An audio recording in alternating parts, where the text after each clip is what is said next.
Hi friends, మనం ఎంతకాలం బతుకుతాం? మంచి ఆహారం, వ్యాయామం ఉంటే నూరేళ్లు బతకవచ్చని మనకు అనుకుంటాం. కానీ శాస్త్రవేత్తలు ఇప్పుడు ఒక షాకింగ్ నిజాన్ని కనిపెట్టారు. మన ఆయుష్ మన అలవాట్ల కంటే ఎక్కువగా మన జీన్స్ మీద ఆధారపడి ఉంటుందట.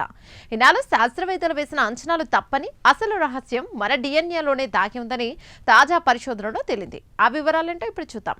ఈ పరిశోధనను ఇజ్రాయెల్లోని ప్రసిద్ధ వైజ్మాన్ ఇన్స్టిట్యూట్ ఆఫ్ సైన్స్ శాస్త్రవేత్తలు నిర్వహించారు. ప్రొఫెసర్ ఉర్ అలోన్ ల్యాబ్కు చెందిన బెన్ షెన్షార్ నేతృత్వంలోని బృందం ఈ అధ్యయనాన్ని చేసింది.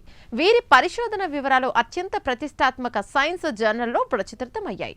అసలు ఈ నిజాన్ని ఎలా కనిపెట్టారు? శాస్త్రవేత్తలు స్వీడన్, డెన్మార్క్కు చెందిన లక్షలాది మంది కవలల డేటాను విశ్లేషించారు. ముఖ్యంగా చిన్నప్పుడే విడిపోయి వేరువేరు చోట్ల పెరిగిన కవలల వివరాలను కూడా సేకరించారు. దీనివల్ల వారిపై పర్యావరణ ప్రభావం ఎంత ఉంది, జీన్స్ ప్రభావం ఎంత ఉందో ఖచ్చితంగా లెక్క కట్టడం సాధ్యమైంది. ఇన్నాళ్ళు శాస్త్రవేత్తలు మన ఆయుష్లో జీన్స్ పాత్ర కేవలం 10 నుండి 20% ఉంటుందని అనుకునేవారు. కానీ ఈ కొత్త అధ్యయనంలో అది ఏకంగా 50% వరకు ఉంటుందని తేలింది.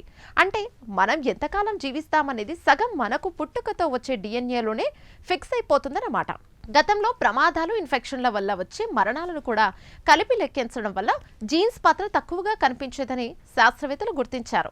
వయసు పెరుగుతున్న కొద్దీ వచ్చే జబ్బులపై కూడా ఈ జీన్స్ ప్రభావం ఎక్కువగా ఉంటుందని పరిశోధనలో తేలింది. ముఖ్యంగా 80 ఏళ్ల వయసులో వచ్చే డెమెన్షియా వంటి సమస్యలు 70% వరకు వారసత్వంగానే వస్తాయని గుర్తించారు. ఇది క్యాన్సర్ లేదా గుండె జబ్బుల కంటే చాలా ఎక్కువ కావడం గమనార్హం.